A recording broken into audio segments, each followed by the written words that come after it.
ஓடவும் முடியாது, ஒழியவும் முடியாது அப்படின்னு சொல்லிட்டு இருந்தவர் அரசியலுக்கு வந்து விட்டார். ஏனென்ற காரணம் என்று இப்பொழுது வரைக்கும் யாருக்கும் தெரிந்ததா என்று தெரியவில்லை. ஆனா ஊர்ல இந்த ஒரு விரல் புரட்சி விட மாட்டேங்கிறாங்க கவிஞரை. இப்படி புரட்சி பண்ணிட்டே போறாங்க. தமிழகமே புரட்சி இப்படி பண்ணிருந்தா சுடுகாடா மாறிடும். உங்களுக்கு தெரியாது, ஒண்ணுமே கிடையாது. ரஜினிகாந்த் அவர்களுக்கு கூட சந்திரமுகியில லகலகலகன் பாட்டு எழுதினவர் சார் இது வரைக்கும் கமல் சாருக்கா பாட்டு எழுதினீங்களா? எழுதல. அந்த வருத்தத்துல தான் அவர் கட்சி தொடங்கி விட்டார் என்பதை நான் மிகவும் வருத்தத்துடன் தெரிவித்துக் கொள்கின்றேன் இந்த மேடையில. நான் எப்போ வருவேன், எப்படி வருவேன் யாருக்கும் தெரியாது. ஆனா வர வேண்டிய நேரத்துல ஆனா உண்மையிலேயே இன்னைக்கு வரைக்கும் அவர் அரசியலுக்கு வராம இருக்கிறதுக்கு காரணம் இவர் தான்.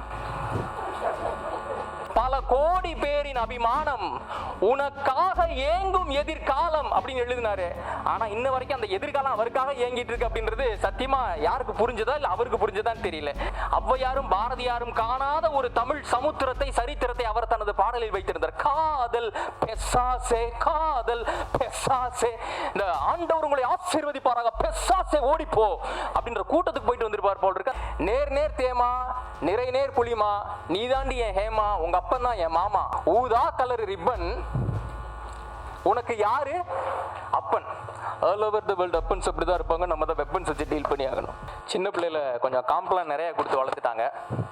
அதனால இதை போல ஒலி வாங்கிகள் நம்மளால படாத பாடுபடுறது இயல்பாவே வழக்கம். இங்க இருக்கிற புகைப்படங்கள்லாம் கொஞ்சம் பார்க்கும்போது இங்க இருக்கிற நிறைய கவிஞர்களுடைய புகைப்படங்கள்லாம் வச்சிருக்கிறாங்க. இந்த மேடையில இருந்து நான் அவங்கள பார்க்கும்போது நீ பேச வந்துட்டு அப்படின்னு முகத்தை திருப்பிக்கிறது போலவே இருக்கு எல்லாருடைய முகமுமே. திடீர்னு இப்போ அண்மையில் ஓடவும் முடியாது, ஒழியவும் முடியாது அப்படின்னு சொல்லிட்டு இருந்தவர் அரசியலுக்கு வந்து விட்டார். ஏனென்ற காரணம் என்று இப்பொழுது வரைக்கும் யாருக்கும் தெரிந்ததா என்று தெரியவில்லை. அதை தெரிந்து கொள்ள வேண்டும் என்ற ஆர்வம் இருந்ததா என்பது 2 நாட்களுக்கு முன்பாக விரலில் மை வைத்தவர்களுக்கு நன்றாக தெரிந்திருக்கும். ஆனால் ஊர்ல இந்த ஒரு விரல் புரட்சி விட மாட்டேங்கிறாங்க கவிஞரை. ஆமா, இப்படி புரட்சி பண்ணிட்டே போறாங்க. தமிழகமே புரட்சி இப்படி பண்ணிருந்தா சுடுகாடா மாறிடும். உங்களுக்கு தெரியாது, ஒண்ணுமே கிடையாது. ரஜினிகாந்த் அவர்களுக்கு கூட சந்திரமுகியில லகலகலகன் பாட்டு எழுதினவர் சார் இது வரைக்கும் கமல் சாருக்கா பாட்டு எழுதினீங்களா? எழுதல. அந்த வருத்தத்துல தான் அவர் கட்சி தொடங்கி விட்டார் என்பதை நான் மிகவும் வருத்தத்துடன் தெரிவித்துக் கொள்கின்றேன் இந்த மேடையில. நீங்க அவரை மீண்டும் அவருக்காக பாடல் எழுத வேண்டும். உலக நாயகனை மீண்டும் அவரை திரையில் கொண்டு வர வேண்டும். பெரிய பலத்த கைதட்டலோட அவருக்கு ஒரு பெரிய பாராட்டை இந்த மேடையில தெரிவிக்கணும்னு கேட்டுக்கிறேன். ஏறக்குறைய 2001 இருந்து இருக்கீங்க. 2 பத்தாண்டுகளாக நீங்க பாடல் எழுதவில்லை என்ற காரணத்தினால் தான் அரசியலுக்கு போயிட்டாரு. தயவு செய்து நீங்க பாடல் எழுதணும்னு அன்போட கேட்டுக்கிறேன். உலக நாயகன் ரசிகனாக கேட்டுக்கொள்கின்றேன். உலக நாயகனை பத்தி சொல்லியாச்சு. நான் எப்போ வருவேன், எப்படி வருவேன் யாருக்கும் தெரியாது. ஆனா வர வேண்டிய நேரத்துல அந்த நேரம் எப்போ வந்திருக்குன்னு சத்தியமா தெரியல. 2 நாளைக்கு முன்னாடி கூட சொல்லியிருக்கிறாரு. as a huge fan of Rajini sir, அரசியல் என்பது எவ்வளவு இருக்கட்டும், ஒரு குடிமகனாக துணிச்சல் மிகவும் முக்கியம். நான் அந்த அளவுக்குலாம் பெரிய ஆள்லாம் கிடையாது. ஆனால் ஒரு குடிமகனாக, ஒரு ஆண்மகனாக முன்னாடி வந்து நிற்கணும். ஆனால் அவரை பின்னாடி யார் பிடிச்சி இழுத்துட்டு இருக்கிறாங்க அப்படின்றது சத்தியமா தெரியல. இது அரசியலுக்கான மேடையும் இல்லை, அது வேற விஷயம். டே என்னது வம்புல பால்ட்டி விட்டுறாதப்பா அப்படின்னு சொல்லிடாதீங்க. ஆமாமா, என்னங்க சார் உங்க சட்டம் அப்படின்னு பாட்டே நான் எழுதியிருக்கிறேங்க, நீங்க தாராளமா பேசலாம்னு கவிஞர் வேற சொல்லியிருக்கிறாங்க. இதுக்கு மேல பேசாம விட்டா என்னங்க பண்றது? ஆனா உண்மையிலேயே இன்னைக்கு வரைக்கும் அவர் அரசியலுக்கு வராம இருக்கிறதுக்கு காரணம் இவர் தான். பாடலாசிரியர் யுகபாரதி அவர்கள் தான் என்பதை இந்த நேரத்தில் மிகவும் வருத்தத்துடன் தெரிவித்துக் கொள்கின்றேன், வன்மையாக கண்டிக்கின்றேன். அவர் வரப்போறதற்கும் காரணம் நீங்கள் தான். ஏன்னா அடுத்த படத்தில் நீங்க ஒரு பாட்டு எழுதிடணும். அதுக்கான காரணத்தை என்னன்றதை நான் சொல்லிடுறேன். சந்திரமுகின்ற பாட்டம் அது பியூட்டிஃபுல்லான சாங். கொஞ்ச நேரம் கொஞ்சி பேசக்கூடாதா? எத்தனை பெரிய பெண்மணியாக இருந்தாலும் சரி, நீங்கள் எத்தனை ஆண்டுகள் அவளை காதலித்திருந்தாலும் சரி, எத்தனை பிள்ளைகள் பெற்றாலும் சரி, அந்த பெண் ஏங்குவது காலையில் செல்லும் பொழுது கன்னத்தில் கிள்ளுவதோ இல்ல போயிட்டு வரேன் அப்படின்ற மலர்ந்த முகமோ, சொல்ற மாதிரி முகம் தான் நாங்க சொல்ல மாட்டோமா அப்படின்னு நீங்க நிறைய பேர் சொல்லலாம். அது வேற விஷயம், கல்யாணம் ஆனவங்களுக்கே உண்டான பிரச்சனை. கொஞ்ச நேரம் கொஞ்சி பேசக்கூடாதா? அந்த நேரம் அந்தி நேரம் அன்பு தூரல் போடாதா? அந்த அந்தி சாயும் நேரத்துல பெண்ணினுடைய மனது இருக்குல்ல, அவளுடைய முகம் இருக்குல்ல, அது செந்தூரம் போல மலரும்னு சொல்லுவாங்க. தமிழ் இலக்கியம் சொல்கின்றது. அந்த பெண்ணினுடைய முகம் அப்படி செவக்குமா? தனது கணவன், தனது துணை வந்து தீண்டி விட மாட்டானா, தன்னை தூண்டி விட மாட்டானா என்பதை தாண்டி, காமம் என்பதை தாண்டி காதலுக்குள் ஒளிந்திருக்கக்கூடிய அவளினுடைய அன்பு அவ்வளவு சிறப்பாக விடத்தில் கையாளப்பட்டிருக்கும். 4 வரிதான்.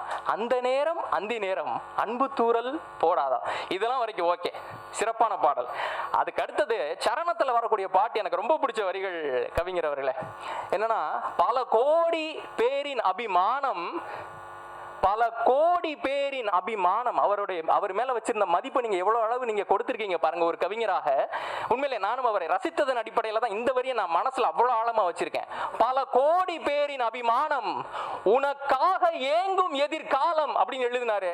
ஆனா இன்ன வரைக்கும் அந்த எதிர்காலம் அவருக்காக ஏங்கிட்டு இருக்கு அப்படின்றது சத்தியமா யாருக்கு புரிஞ்சதா இல்ல அவருக்கு புரிஞ்சதான்னு தெரியல. நீங்க அந்த எதிர்காலம்ன்றதுக்கு பதிலாக நிகழ்காலம்னு போட்டிருந்தீங்கன்னா கூட ஒருவேளை நேரம் அமைச்சராக முதலமைச்சராக இருந்திருப்பாங்களா என்னன்றது தெரியல கவிஞரே. பட் ஸ்டில் ஒரு மிகச்சிறந்த ஆற்றல், ஒரு தலைவனை எல்லாருமே பாடியிருக்காங்க. ஒரு துளி வியர்வைக்கு ஒரு பவுன் தங்க காசுன்னு எழுதியிருக்காங்க. வாலி அவர்கள் எழுதியிருக்காங்க. அதே பாடத்தில் கூட உழைப்பினுடைய பெருமை சொல்லி அவரை தலைவனாக வர வேண்டும் சொல்லி வாழ்த்தி இருக்கிறாங்க. கவிஞர்களினுடைய அடிப்படை தகுதியை மனம் திறந்து பாராட்டுறதா, மனம் திறந்து வர்ணிக்கிறதா, மனம் திறந்து வருகையை அதாவது வருவதை எதிர்கொள்ளடா அப்படின்னு சொல்லி பாட்டு எழுதினது போல பின்னாடி வருவதை முன்கூட்டியே சொல்வது. அதனால்தான் பாரதி என்ற பெயரை கூட அவர் வைத்திருக்கிறார் அப்படின்னு நான் நினைக்கிறேன். பாரதி சொல்லி வைத்தான், சேதுவை மேடுறுத்தி வீதி சமைப்போன்னு சொல்லி. சுதந்திரம் வாங்குறதுக்கு 1932 15 ஆண்டுகளுக்கு முன்னமே சொல்லி வச்சான். என்னன்னா பாட்டு எழுதி வைத்தான் பாருங்க, ஆடுவோமே பள்ளு பாடுவோமே ஆனந்த சுதந்திரம் அடைந்து விட்டோம் என்று. எதுக்காக பாடி வச்சா? கண்டிப்பா நம்ம சுதந்திரம் அடைந்து விடுவோம், ஆங்கிலேயனை விரட்டி விடுவோம், அவன் வெளியேறி விடுவான், இந்த நாடு சுபிக்ஷம் அடையும் என்ற ஆழ்ந்த நம்பிக்கையில், மிகச்சிறந்த நம்பிக்கையில் எழுதிய வரிகள். பெரிய கைதட்டு கொடுக்க வேண்டும் அவருக்காக, வாழ்த்துக்களை தெரிவிக்க வேண்டும் இந்த மேடையில். இன்னொரு முக்கியமான சம்பவம் ஒன்று சொல்லணும்னு கடமைப்படுறேன். தமிழை இங்க இருக்கும் கவிஞர்களை விடவும் மிகச்சிறப்பாக உச்சரிக்கும் ஒரு பாடகர் உங்களுக்கு இருக்கிறார் தெரியுமா சார்? தமிழ்ல பாடினவர் உதித் நாராயணன் அவர்கள். அதை செம்மையா தெரிஞ்சு வச்சிருக்கிறாரு நமது பாடலாசிரியர். நான் முன்கூட்டியே கேட்பேன்னு தெரியும் போல் இருக்கு. பாத்தீங்களா, ஞான திருஷ்டியில் அவருக்கு தெரிஞ்சிருக்கு. பருவாயில்லை ரன் என்கின்ற திரைப்படம், அதை கேட்டு தியேட்டர்ல இருந்து ஓடுறது எத்தனையோ பேர் இருந்திருக்காங்க. ஆக்சுவலா அவர் பாடினதுக்காக காதல் பிசாசே, காதலிக்கும் போது காதலி தான் பிசாசா தெரிவா, ஆனா காதலே பிசாசா தெரிஞ்சிருக்கு நம்முடைய கவிஞர் அவர்களுக்கு. ரொம்ப அழகா எழுதியிருக்காரு பாருங்க, காதல் பிசாசே. அவர் ஒரு மாடுலேஷன், ஔவையாரும் பாரதியாரும் காணாத ஒரு தமிழ் சமுத்திரத்தை, சரித்திரத்தை அவர் தனது பாடலில் வைத்திருந்தார். காதல் பெசாசே, காதல் பெசாசே, இந்த ஆண்டவர் உங்களை ஆசீர்வதிப்பாராக, பெசாசே ஓடிப்போ அப்படின்ற கூட்டத்துக்கு போயிட்டு வந்திருப்பார் போல் இருக்கு. அந்த பாட்டை அப்படி பண்ணிட்டாரு. இது பண்ணது மட்டும் இல்லாம இதை தொடர்ந்து இந்த பாடலினுடைய செழுமையை போலவே இன்னொரு பாட்டு, இன்னொன்னு நல்லா தெரிஞ்சுக்கணும். தமிழ்நாட்டில் அந்த படம் வெளியான இந்த 2002 பக்கத்தில் பல பிசாசுகள் தமிழ்நாட்டை விட்டு அந்த சாத்தானே அப்பாலே போ வெளியே போனது இந்த பாடலால் தான் அப்படின்றத நம்ம எல்லாமே தெரிஞ்சுக்கணும். திடீரென காற்று அடித்தது, புழுதி கிளம்பியது, சுற்றி இருக்கக்கூடிய பிளாஸ்டிக்குகளும் தூசுகளும் தும்பட்டைகளும் மண்ணில் மேலே எழும்பின. புவிதனில் இருந்த தூசுகளும் தும்பட்டைகளும் மேலே எழும்பின. கொஞ்சம் கொஞ்சமாக அதனுடைய ஏற்றம் மேலே எழும்புகின்றது. அதனோடு சேர்ந்து சில தக்காளி துகள்களும் பிளாஸ்டிக் துகள்களும் மற்ற தூசுகளும் மேல் எழும்புகின்றன. தரைதளம் எழும்புகின்றது, முதல் மாடி சேருகின்றது, 3ஆம் மாடி கடக்கின்றது, 4ஆம் 5ஆம் 6ஆம் மாடி என்று சொல்லி ஒரு கட்டத்தில் 10 மாடிகள் கடந்து விட்டன. அங்கே வெள்ளை சட்டை போட்டுக்கிற சாருக்கு நான் கவிதை சொன்னால் நல்லா தூக்கம் வருது, ஆனால் இன்னும் நல்ல கவிதை சொல்றேன்னு நினைக்கிறேன். மேலே எழும்புகின்றன. ஒரு கட்டத்தில் கிலோமீட்டர் உயரத்திற்கு அந்த தூசிகளும் தும்பட்டைகளும் மேல் எழும்பி மேகத்திற்கு அருகே சென்று விட்டன. சென்ற பொழுது மேகத்தை பார்த்து 10 மாதம் சுமந்து கருவை சுமந்து வெளியில் விட காத்திருக்கக்கூடிய ஒரு கர்ப்பிணி பெண்ணை போல காத்திருக்கக்கூடிய காரிருள் கூடிய கார்மேகத்தை பார்த்து இந்த தூசிகளும் தும்பட்டைகளும் காற்றின் உதவியால் மேல் எழும்பியவை மேலே சென்று சொன்னன, பார்த்தாயா, உன்னை போலவே நானும் மேல் எழும்பி வந்திருக்கின்றேன், உன்னை போலவே நானும் உயரமானவன், வீரமானவன், உருவில் சிறந்தவன், உயரத்தில் இருப்பவன் என்று சொன்னது. கடகடவென சிரித்துவிட்டு மேகம் மழை என மண்ணை நனைத்தது.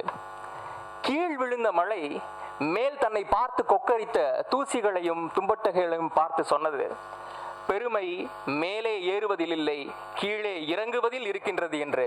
இது கவிக்கோ அப்துல் ரஹ்மான் அவர்கள் எழுதிய கவிதையினுடைய சாராம்சம். நல்ல ஒரு தடவை கைதட்டலாமே கவிக்கோ அவர்களுக்காக. அந்த கவிதையினுடைய சாராம்சம் என்னன்னா, பெருமை மேலே ஏறிட்டே இருக்கிறது இல்ல, கீழே இறங்குறதுல தான் இருக்கு. உயரே உயரே செல்லுவதில் அல்ல, கீழே பணிவோடு இருப்பதில் என்று சொல்லப்படுவது. எங்க ஆசிரியர், தமிழாசிரியர் பாடல் எழுதுறா அப்படின்னு சொல்லி என்னோட நண்பர் ஒருத்தர்கிட்ட சொல்லியிருந்தாப்புல. அவன் பாடல் வந்து தமிழ் இலக்கியத்தோடு இருக்கணும்னு சொல்லிட்டு அதுக்கு முதல் நாள் தான் தமிழ் இலக்கியம் நடத்தியிருந்தாரு. நேர் நேர் தேமா நிறை நேர் புளிமா, நேற்று தான் சாப்பிட்ட உப்புமா அப்படின்றது போல அவன் கவிதை எழுதிட்டான். இவர் சொன்னதை வச்சு சரி நேர் நேர் தேமா நிறை நேர் புளிமா, இதுக்கடுத்து ஒரு 2 வரி மட்டும் எழுதி அவர்கிட்ட எப்படியாவது சமாளிச்சிருவோம் சாதிச்சிருவோம் அப்படின்னு நினச்சிட்டு இவன் எழுதியிருக்கிறான் கவிதை. நேர் நேர் தேமா நிறை நேர் புளிமா, நீதாண்டி என் ஹேமா உங்க அப்பன் தான் என் மாமா அப்படின்னு முடிச்சுட்டான் கவிதையை. இதுதான் கவிதையை. நேர் நேர் தேமா நிறை நேர் புளிமா, நீதாண்டி என் ஹேமா உங்க அப்பன் தான் என் மாமான்னு சொல்லி கவிஞர் அதை எப்படி ஹேண்டில் பண்ணியிருக்கிறார் பாருங்க. ஊதா கலர் ரிப்பன் உனக்கு யாரு அப்பன், all over the world offence அப்படிதான் இருப்பாங்க, நம்ம தான் வெப்பன்ஸ் வச்சு டீல் பண்ணி ஆகணும். அதை புரிந்து வைத்திருக்கக்கூடிய மிக சிறப்பான ஒரு மருமகன் அப்படின்னு நான் நினைக்கிறேன் இவரு. ஊதா கலர் ரிப்பன் உனக்கு யாரு அப்பன். இடையில வரி வருது பாருங்க, அந்த கிங் ஃபிஷர் பீரு அதையும் கூட எழுதிட்டாரு. உன் முகத்தை பார்க்கும்போது உன் முகம் இருக்கே அது கிங் ஃபிஷர் பீரு அப்படின்றத அந்த ஆள் தப்பிச்சு போய் பெங்களூர்லேருந்து தப்பிச்சு போய் வேற ஒரு ஊரில் செட்டில் ஆகிட்டாருன்ற காரணத்தினால, செட்டில் ஆக போறாருன்ற காரணத்தினால அந்த கிங் ஃபிஷரை எடுத்துட்டு கூலிங் சில்லி பீருன்னு தொலைக்காட்சிக்கு கொடுத்த பெருமை கவிஞரே சாரும். அந்த பெருமையை நான் இந்த இடத்துல சொல்ல கடமைப்படுறேன். சென்சாரா உங்களை பத்தி பெருமையா சொன்ன 4 வார்த்தை நல்லா சொன்னேன், இப்படி கூட்டத்தில் கட்டுச்சோத்தை வித்துட்டீங்களே கவிஞரே. அதனால இதை போல டாக்ஸ் கட்டாம ஓடி போக போறாருன்னு அவரை வன்மையாக கண்டித்து கிங்ஃபிஷர் என்பதை எடுத்து விட்டு கூலிங் சில் பீர் அப்படின்னு போட்டிருக்கிறாரு. ஆனா உண்மையிலே பசங்களுக்கு ரொம்ப பிடிச்ச பிராண்டை தனது வார்த்தைகளில் வைத்த ஒரே கவிஞர் எங்களது யுகபாரதி அவர்களை இந்த மேடையில் பெருமையோடு தெரிவித்துக் கொள்ள கடமைப்படுகின்றேன். இந்த நேர்நிறை தேமா போல நிறை நேர் இந்த நூல் வெளியீடு கூட நேர்நிறை என்கின்ற சிறப்பான பதிப்பகத்தின் மூலமாக வெளியிடப்பட்டிருக்கிறது. நடிகர் சிம்பு ஆக்சுவலா பார்த்தீங்கன்னா சிம்பு அவர்கள் தாறுமாறு தக்காளி சோறு தனுஷ் அவர்கள், விக்ரம், சூர்யா, விஜய், நெஞ்சில் குடி இருக்கும் இளைய தளபதி விஜய் அவர்களுக்கு தேன் தேன்னு பாட்டு எழுதுனீங்கன்னா செம்மையா பாட்டு. தல அஜித்துக்கு அது ஒரு கிளி காதலி மறுக்கிளி ஆசையில், என்ன அழகான வரி, பியூட்டிஃபுல் லிரிக்ஸ், சிம்பிள், வெரி ரொம்ப ரொம்ப அழகா பெண்ணின் இடை போல இருக்க வேணும்னு சொல்லுவாங்க கவிஞனினுடைய வார்த்தை. தமிழில் அந்த கூர்மை வேலுக்கு உண்டு. அந்த வேலினுடைய கூர்மை போல பெண்ணினுடைய இடையை போல அவ்வளவு ஷார்ப்பா இருக்கணும். சரிங்களா? அந்த 2 வரியில முடிஞ்சு. அதுக்கப்புறம் இருக்கக்கூடிய வரிகள் நீங்க படிச்சு தெரிஞ்சுக்கங்க, கூகுள் பண்ணி பார்த்துக்கங்க. இத்தனை பேருக்கு எழுதியிருக்கிறாரு வித்யாசாகர் அவர்கள். ஒரு மிகச்சிறந்த இசையமைப்பாளர்னு சொல்லலாம். ஏன்னா நாங்கள் பண்பலையில் மனசார சொல்கிறேன், இப்போ அவங்க தமிழ் சினிமாவில் அதிகமாக அவருடைய இசை ஆட்கொள்ளவில்லை, ஆக்கிரமிக்கவில்லை. மனசார சொல்கிறேன், நம்ம விழாவினுடைய தலைவர் அண்மையில் டி இமான் அவர்களோடு எப்படி விராட் கோலி அனுஷ்கா போல ஜோடி சேர்ந்து செம்மையா சிறப்பா இயங்கி கொண்டிருக்கிறாரோ, பிரிஷ்கா அப்படின்றது போல யுகபாரதி, அவங்க பேர் இமான், யுகமான் அப்படின்னு கூட தனியா வச்சிடலாம். அந்த அளவுக்கு சிறப்பான ஜோடியாக இருக்கிறாங்க. ஆனா இதற்கு முன்பாக வித்யாசாகர் சாருடைய இசையில நீங்கள் எழுதிய பாடல்கள் தேனினும் இனிதுன்னு நான் தாராளமா சொல்லுவேன்.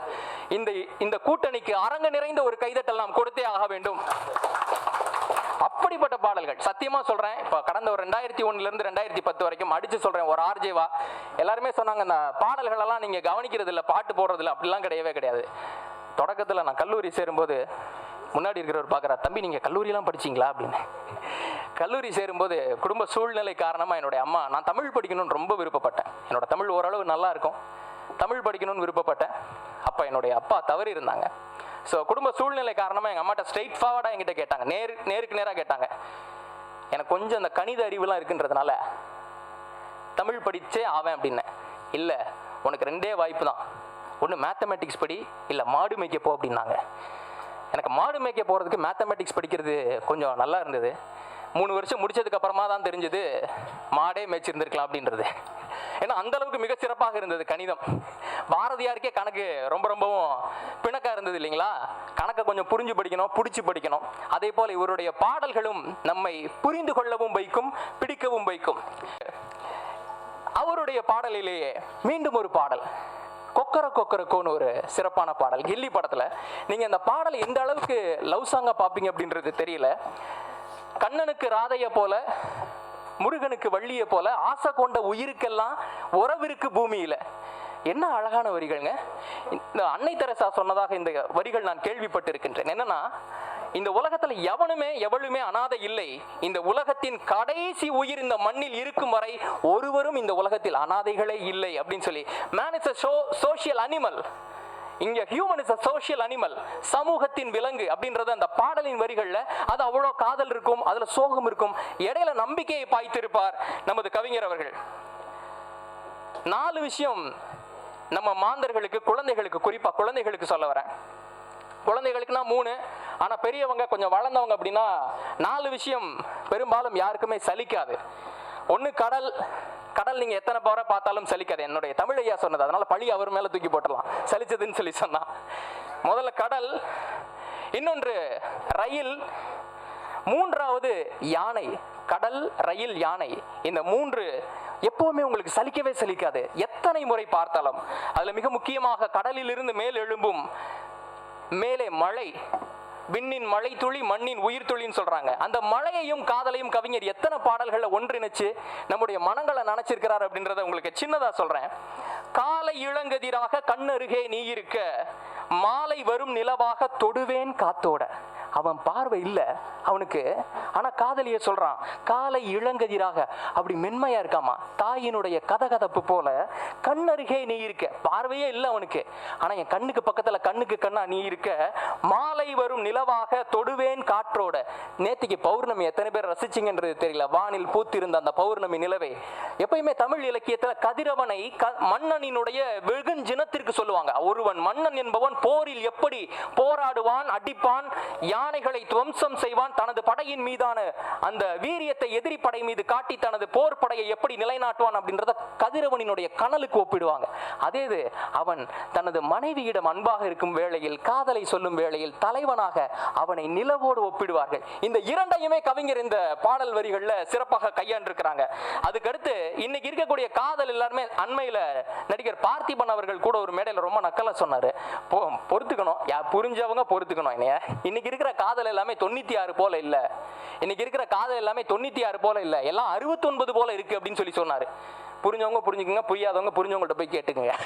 காதல் என்பது வெறும் சதையை மையப்படுத்தியதாக இருக்கின்றதுன்றத. ஆனா இந்த பாடலில் அந்த குக்குன்ற திரைப்படத்தில் 2 பேர் காதலிக்கிறாங்க.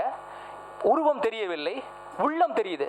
அந்த பார்வை இல்ல, உருவம் தெரியல, ஆனா உள்ளம் தெரியுது. பாட்டு எழுதியிருக்கிறார் பாருங்க. காரியம் 100 செய்து மண்ணில் வாழ்வது பெரியது இல்லை, உந்தன் காலடி தடமறிந்து செல்லும் பாதைகள் முடிவதில்லை. என்ன வரிகள்! இதுக்கடுத்து ஆலயம் தேடி சென்று பூசைகள் தேவையில்லை, அன்பு தீ என்றும் அழிவதில்லை அப்படின்றாரு. இன்னொரு மிக முக்கியமான ஒரு வரி,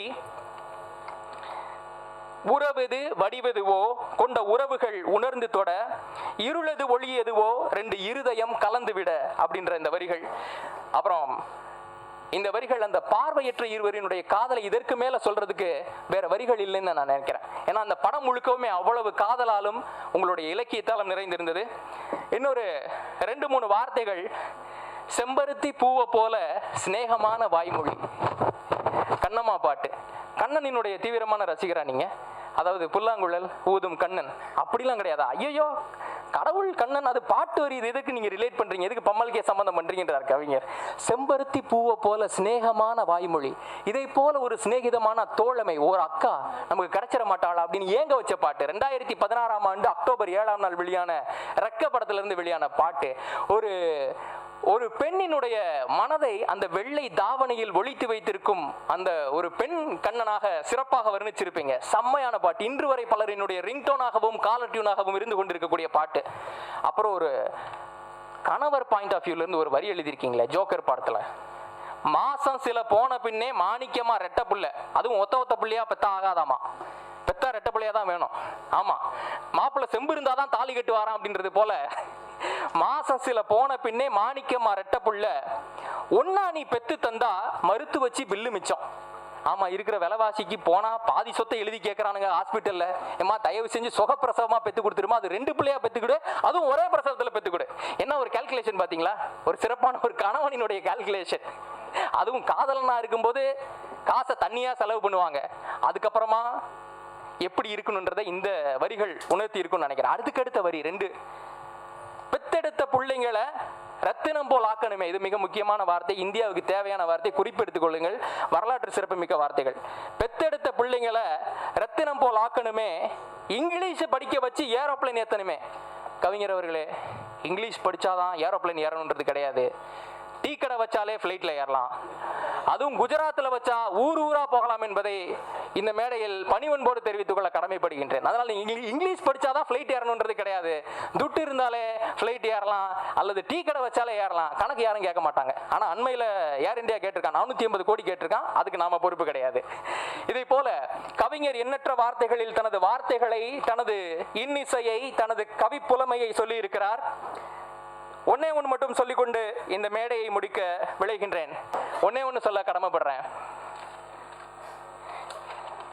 கண், காது மடல், கருவிழி, புருவம், உடலினுடைய உருவம், சிகை, அதில் இருக்கக்கூடிய நேர்கோடு, வழிந்தோடக்கூடிய காடுகள் எனும் அருவிகளினுடைய நடை, உடை, பாவனை, பெண்ணினுடைய தோள்பட்டை, ஆணினுடைய புஜங்கள் அல்லது இடை, நடை, உடை, பாவனை, இதை போன்று வர்ணிக்காதவன் கவிஞன் இல்லை. இன்னும் சிம்பிளா சொல்லணும்னா, பெண்ணை வர்ணிக்காத கவிஞர்களே இல்லை, பெண்ணை வர்ணிக்காதவன் கவிஞனே இல்லை. இதுதான் உலக உண்மை. சரிங்களா? பெண்ணை வர்ணிக்கணும். He blessed and she blushed அப்படின்னு சொல்லி இந்த வார்த்தை கேள்விப்பட்டிருக்கீங்களான்னு தெரியல. பைபிள், நாளைக்கு ஈஸ்டர், அதனால பைபிள் பத்தி சொல்றது தப்பு இல்லைன்னு நினைக்கிறேன். இயேசு கிறிஸ்து பண்ணின முதல் புதுமை என்னன்னா, கானாவூர் கல்யாணத்துல தண்ணீரை திராட்சை ரசமா மாத்தினது. இது உலக புதுமை. இது நான் சொல்ல போற கவிதை உலக புகழ் பெற்ற கவிதை. என்னன்னா, தண்ணீர் இருந்திருக்கு, ஜீசஸோடைய அம்மா மேரி சொல்லியிருக்காங்க, இதை போல இதை திராட்சை ரசமாக மாற்றுங்கன்னு சொல்லி. அவர் மாத்திட்டார். இதுதான் கான்செப்ட். இதை வச்சு இங்கிலாந்துல ஒரு கவிதை போட்டி நடந்தது. எப்படி எழுதுவீங்கன்னு சொல்லி சில பேர் பக்கம் பக்கமா எழுதுறான், 15-20 பக்கம் எழுதுறான். ஒருத்தனுக்கும் பரிசு கிடைக்கல. கடைசியில் 2 வரி ஒரு கவிஞன் எழுதுகின்றான். He blessed. எப்படி? He blessed and she blushed. He blessed and she blushed, which means அந்த பெண்ணை அந்த தண்ணீரை ஒரு பெண்ணாகவும், தொட்ட ஆண்மகனான இயேசு கிறிஸ்துவை ஓர் ஆண்மகனாகவும், காதலனாகவும், காதலியாகவும் கொண்டு அந்த பாடல் வரியை எழுதினா. He blessed and she blushed. காதலன் கன்னத்தை தொட்டவுடன் பெண்ணினுடைய முகம் சிவப்பதை போல அவர் தொட்டார், இவள் முகம் மருகினாள், தண்ணீர் திராட்சை ரசமாக மாறினதுன்னு சொல்லிட்டு மேக் இட் வெரி சிம்பிள். மிகவும் எளிமையாக சொல்லிவிடலாம். மிக மிகவும் எளிமையானவற்றை எளிமையான வரிகளில் சொல்ல தெரிந்தவன் தான் கவிஞன். அதே போல உண்மை உரைக்க வேண்டும் என்றால் தமிழ் சினிமாவில் தனது உடையின் எளிமையை போலவே தனது வரிகளிலும் எளிமையையும் இனிமையையும் வைத்திருக்கக்கூடிய யுகபாரதி அவர்கள் இந்த 4 நூல்கள் மட்டுமல்ல, இன்னும் 40-400 நூல்களும் எழுத வேண்டும் என்று சொல்லி காகிதம் நீட்டி அன்புள்ளத்திற்கு மிகச்சிறந்த பாராட்டையும் நன்றியையும் தெரிவித்துக் கொண்டு இந்த மேடையை வாய்ப்பு தந்த எம் கவிஞருக்கும் அன்பு அண்ணன் ராஜவேல் அவர்களுக்கும் நன்றி பாராட்டி வந்திருக்கும் ஒவ்வொரு நல்லுள்ளத்துக்கும் பெரிய சல்யூட். மிக்க நன்றி. அன்பு வணக்கம். டோங்கிரி டேவிட். பாரதிய ஜனதா கட்சி, பாட்டாளி மக்கள் கட்சி ஆகிய 2 கட்சிகளுமே வன்முறையை மட்டுமே நம்புகிற கட்சிகள் என்பது என்னுடைய கருத்து. பல இடங்களிலும் அவர்கள் வன்முறையை தூண்டி விடுகிறார்கள். இந்த இடத்தில் நான் பாரதிய ஜனதா கட்சியையும் சேர்த்து சொல்லுவதற்கு காரணம் இருக்கிறது. அவர்கள் மதத்தின் பெயராலும் இவர்கள் சாதியின் பெயராலும் வன்முறையை தூண்டுகிறார்கள்.